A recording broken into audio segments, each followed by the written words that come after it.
Welcome to the Parent Ed podcast by Focus on the Family Singapore. Family life can be crazy and chaotic, so join us as we figure it out together.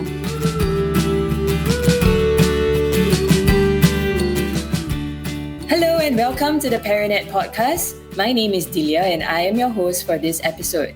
In each episode of the Parent Ed podcast, we will be tackling questions that parents are asking about family life, parenting, marriage, work life, and more. We will be speaking with everyday parents and practitioners as they share with us their experience and practical ideas. We hope that you will keep tuning in to learn with us and to grow personally in your journey as parents. Motherhood can be so consuming for a person in that it requires almost 110% of you. When life seems to be caught up in an endless cycle of diaper changing, food preparation, and interrupted sleep, do you find yourself asking and yearning for life more than this? How do mothers balance their own personal dreams and growth with their family's needs? Today, we will hear from Tam Wai Jia, a mother of two, a humanitarian doctor, author of 4 picture books, and founder of Kitesong Global, as she shares her journey into motherhood and beyond. Welcome to the Parent Ed podcast, Wai Jia, and thanks for joining us today. A few weeks ago, we hosted your husband, Cleve, who shared with us about his identity as a father. So it's really apt that we have you with us today. And would you like to start us off by introducing yourself and your family? Sure. Thank you so much, Delia. I think you've made a very holistic introduction of myself in terms of what I do and what I'm involved in. I'm married to Cliff. He has introduced himself before, but he's a cancer survivor as well as a transplant recipient. And then he went on to do an Ironman triathlon after that. He's also Canadian, so we're in a cross-cultural marriage. And together we have 2 little toddlers, 2 daughters, aged 5 and 3. And right now we're in a season where I have scaled back from work to do part-time work because I'm heavily involved in the non-profit sector as well as in church kind of ministry-related activities. And also Cliff is in a stay-at-home dad season. So it's very unusual that 4 of us are currently on a single part-time income. And we are constantly just reevaluating our priorities, the different things that we're doing, and also in discussions about possibly relocating to a humanitarian context to serve together as a family. So that's our lives in a nutshell. Yeah, as a fellow mom, I can really relate to the whole notion that we just need to ebb and flow with the different seasons of our family needs. Another thought I had was really that everyone have different set of contexts and factors to sort of maneuver around and navigate making decisions. Yes. So in light of how in our current context with aspirations of mothers changing over the years, with the whole flexibility of work and actually work in different environments as well. Yes. So mothers can actually try to juggle a meaningful career while actively caring for their children. But at the same time, it requires a lot of adjustments. From your point of view, how did you envision your life as a mom would be, and how different or similar did it turn out for you? To be very honest with you, I never thought or wanted to become a mom. I think I grew up in just a very different kind of household and had very driven kind of aspirations, wanting to become a surgeon and a general surgeon at that, where the hours were very brutal and it would become increasingly brutal as the years go by. And so having the idea of becoming a mom, stay-at-home mom first, and then homeschooling was entirely foreign to me. So when I actually stumbled into that, it was actually very challenging and difficult. I struggled with antepartum depression for my second child while raising a toddler and a newborn. And we were also in a different country at the time. I was doing my further studies in the States. Then we moved back to Canada for a year before and after my studies so that we could be with my husband's family. And so all those different changes put me in a season where I was unexpectedly thrown into the deep end. I never envisioned myself being a full-time stay-at-home mom. No one ever taught me about all the different things that I had to anticipate or expect or maneuver. And when people make comments like, "Oh, so what do you do all day? Is that all you do?" It can be very triggering at times, especially when you come up from such a driven kind of a background, or the way you've been brought up is to, produce and to do. And so I think that was a very challenging season of my life, so to speak. Likewise, I was was just reflecting on how many times we are brought up with the notion that our value is attached to what we can produce, like the worth of who we are as an individual, as a person. Absolutely. Beyond just being a wife and mom, just as a person itself. You share that your husband has really played a pivotal role in making all these things work. So how does your husband help you in discovering your identity and journeying with you through all these things? I must say that Cliff, he's really a gem of a husband. I'm very grateful for him. I think during the early years when, life was just diaper changing and wiping poop and spit off the floor while he was in very active kind of work, it was hard on me. And I'm just grateful that he really tried to empathize, although at that time he was also going through a very difficult and in fact toxic work environment. So that was quite a challenging part of our marriage. But nonetheless, after coming out of that and me needing to return back to Singapore to complete my full-time contract as a doctor for the remaining years, he really was the one who stepped up to the plate and said, if you are going back to work full-time, which you need to, because you need to pay off your bond, it's important that I step in to be more hands-on with the family. And I think the extent to which he did so really surprised me. I never expected him to offer to be a full-time stay-at-home dad. And I think that to me it really caught me by surprise, because I grew up in a family where a lot of caregiving is outsourced to domestic helpers or daycare or childcare. And so for me to hear this from him, it really caught me off guard.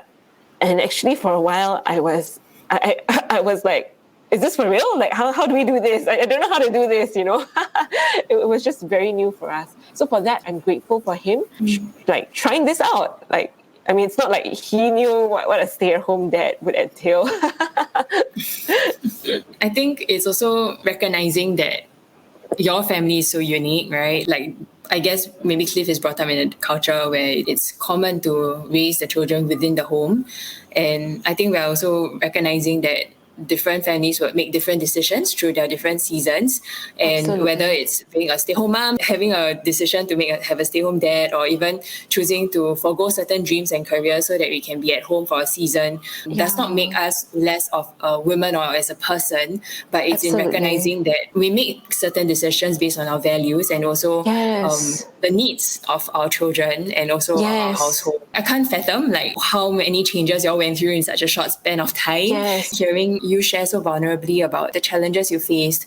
And I would really like to find out if you're willing to share what were some of the big challenges you faced through these changes and seasons. I think one of the most challenging things I had to learn to accept was not being so hard on myself and judging myself based on a single season or a single moment. So for example, when I went through the stay-at-home mom season when I was overseas, it was very tempting to blame myself, to say that my first child, she had extremely severe, chronic, almost untreatable kind of eczema. And then I blame myself, this is my only job. I am only a stay-at-home mom. I would say things to myself like that. I would label myself, I'm only a stay-at-home mom, even though it's, to me, one of the hardest things to do in the world.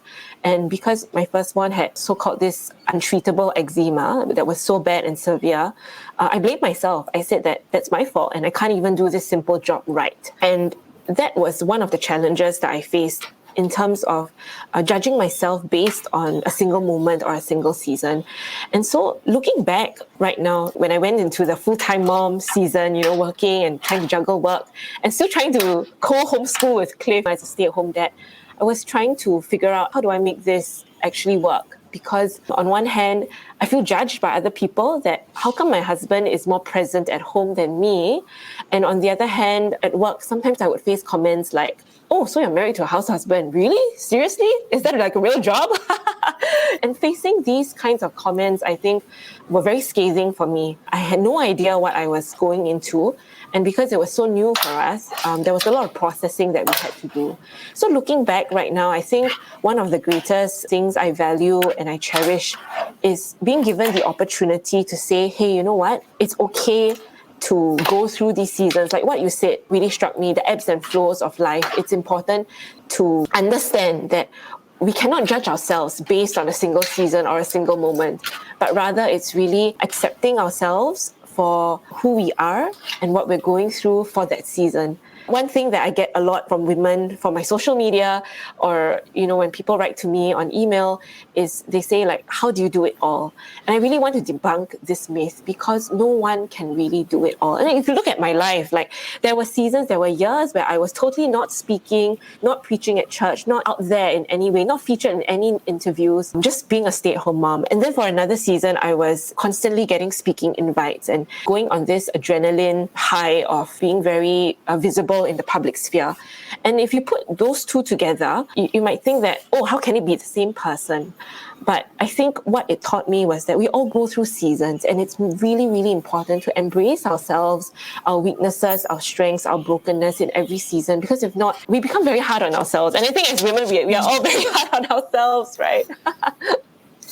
Yeah, and one thing that struck me in your sharing also is that sometimes, or more often than not, as individuals, we are so stricken by what other people might think about my decision. Yes. And it's also subconsciously, I would be the first to admit, also seeking the acceptance and approval of So the people whom true. I care about. Whether it's my own family, my closest friends. And absolutely. that was one of the big challenges, because I would feel like, hey, I'm choosing a path that maybe no one really understands, but at the same time, this is where I feel I'm led towards. And I think I've also gone through a season where I'm trying to figure out, do I really need to make everyone understand? But at the same time, this is what my family needs of me. Yeah, so that was one part. And then another part is also difficult to sort of shake off the whole idea that even though I know I shouldn't let what other people say about me influence my own decisions, but it's hard to, in a sense, do that. Because we are living in a context where there are people around us. So I know that it's not definitive of who I am, but at the same time, those matter to me because I do seek their counsel, right? And sometimes if I don't go in accordance to what they have advised, then it's a bit like, okay. I understand. I totally understand. Yeah, Delia, as you were sharing, it just struck me. I fully resonate with what you share. And as you were sharing, a couple of pointers came to my mind. And one is really setting healthy boundaries. This was something I learned the hard way. I read the book Boundaries by Dr. Henry Cloud like maybe 2 or 3 times. And still, I find so much to glean from it. But, as mothers, I think sometimes we let our in-laws or our parents or our friends kind of affect how we parent. And I think I resonated so much with what you shared, because when we didn't choose to have a confinement nanny, or when we didn't have a domestic helper, or when I chose a home birth even, people said things like, oh, you're crazy, how can you do something like that, And I guess at the end of the day, it's like exactly like what you shared. I love the word that you shared, values. It's about finding out what we value and anchoring our self-worth, our identity, our confidence in those values that we have embraced. Because even up to now, when people find out that we have homeschooled our children before sending them to kindergarten, sometimes they would say, how could you do that? Because then your children don't get to socialize. But in our context, it's very different, because we move a lot, and we really wanted them to have a foundation where we believed that a very strong, close attachment to us in their early years was really important. And so exactly like what you said, every family is so unique, it's so different. We can't let other people dictate how we choose to raise our families. Yeah, but I think, our journey is coming to terms to accept that, because just like you, I also face the same thing, right? Like, oh man, someone said this, wipe my tears off before I go to sleep, right? I mean, for myself, I understood my journey and as a mom is really about discovering what is important for us, both husband and wife, and knowing that, because I think in my context, I discovered that me growing as a parent in itself is such a deepening of my character. It's just such a refining work for myself that I discovered I needed that space to also grow as a person, and loading a lot on myself would actually sort of shortchange my growth as well. Coming back to this topic about, reclaiming our identity beyond motherhood, I realized that there are so many facets of who we are as a woman. And being a wife, being a mom is just some of these facets, but actually we start off as a person, right? As a whole person. Yeah, and I really wanted to hear from you also, how do you find yourself growing as a person, whether stronger and more ready to serve your family, starting from who you are? I love what you shared, Delia. I feel like whatever that you just shared is so rich, because the couple of words that I picked up was this sense of ebb and flow. And we talked about embracing the seasons, which is really, really important and key, because I think it's so true what you said, that as a mother, we go through these different experiences that make us a better person. So for example, I think we underestimate this whole concept of rest and embracing the solitude, the rest, the mundane routine that motherhood sometimes offers in terms of the everyday drudgery of work. And when we compare this to a very high-flying kind of prestigious or public role, it seems very discouraging and very despondent. But I think as we look back, so many of us who've gone through those painful, difficult trials of motherhood, I think we can all say that going through those seasons have helped us learn to stay humble, in that every time I get an award or get an interview or get some sort of publicity, it's so funny that I always remember the times where I was hidden and when I was struggling with the darkness, going for support groups and wondering if I would ever come out of this black hole of postpartum depression. And it keeps me grounded, it keeps me humble to know that we are all human beings and none of us are excluded from the different kinds of experiences that we go through in life. I think it's so important to embrace exactly what you said about the multifacetedness of our beings and not identifying ourselves only by our work. Because it is through embracing those difficult times that we've been through as a mother that we see ourselves and others holistically and learn to love people in a way that I think we could never empathize with them had we not gone through those difficult moments. Don't you agree?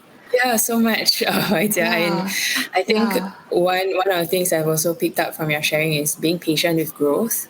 I think in our society, sometimes we really expect to see results in a very short span of time. But I think in being refined in our character and just journeying through our family life, growth really needs time and lots of patience. And sometimes it requires us to see some failures, in a sense, setbacks, disappointments. It's so true. And we may never, in a sense, reap the fruits in our lifetime maybe, but just trusting the process that whatever that we're sowing right now in these seasons that we go through are worth it. Yeah, it really brings a tear to my eyes too, because I think it's something that I'm also grappling with this season. Yeah, so before we wrap up this episode, just thought if you have any encouragement for fellow moms and out there listening to this episode.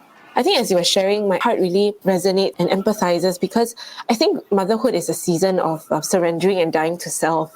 It's dying to a lot of our personal dreams. Like for Christmas, I've always envisioned spending time with family and going to Christmas fairs and doing fun things. But when you have kids, it's very funny. Like your whole schedule is like not about you anymore. It's all about the child and their needs. And it can feel very, very humbling, very painful, very, very difficult. And yet it is through this dying to ourselves that I think there is a beautiful rebirth process that we can look forward to. Because if I could give any encouragement to mothers who are struggling this season, it would be that life is in seasons.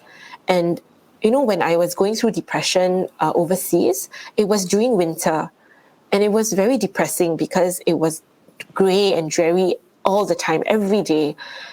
But one thing I took out was that even though all the trees were barren and it was just so stark and ugly, I was always reminded that it is in winter, when it is so dry, that the tree roots are driven deeper into the ground. And it's during the winter season, when the roots are driven more and more deeply, that the tree itself is strengthened. And during spring, that is when the water comes, when the rains come again, that these newly deeply set roots can really absorb the water and grow again. But had it not gone through winter, these roots would never have been driven so deeply.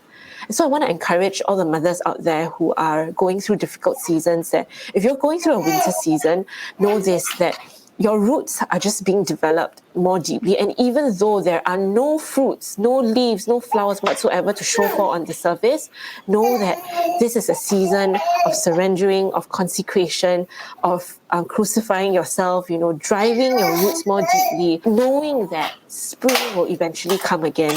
And so if you look at my life and you say, oh my gosh, like she's doing a lot of things now, what does she know about being a stay-at-home mom? I have been through that season, and I hope that it will encourage you that that season does come to an end. Eventually, your children will grow. Eventually, they will need you less. Eventually, the old dreams that you had put aside and shelved for a long time, you can slowly pick them up again.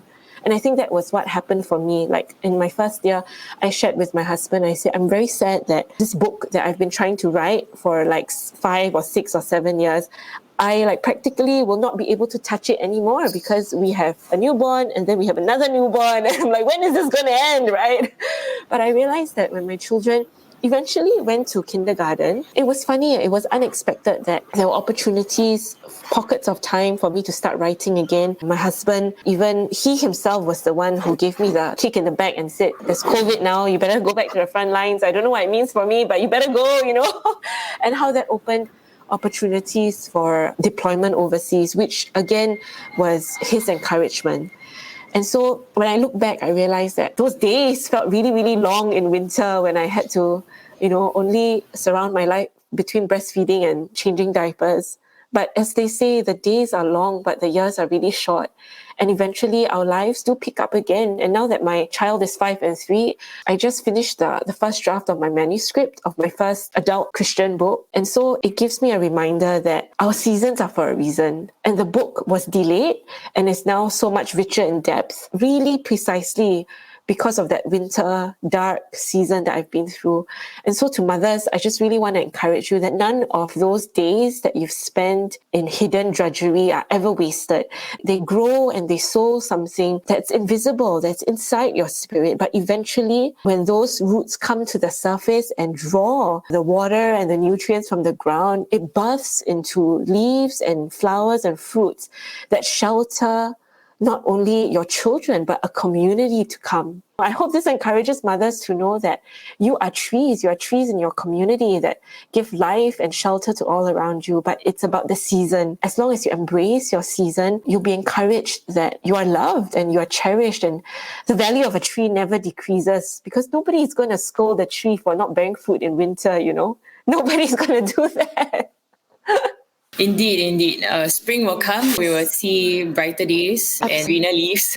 And when that time comes, I think it's really about also celebrating the growth of the tree. I really appreciate you, Wai Jia, for just being so vulnerable and sharing in such a heartfelt manner your reflections and your journey with us. To all our listeners, thank you for listening in to this episode, and we hope that you have gained some tips and have been inspired in your own journey. To find out more on parenting resources, do check out our website at family.org.sg or follow us on Facebook on focusonthefamily.sg and Instagram thrivingfamilysg.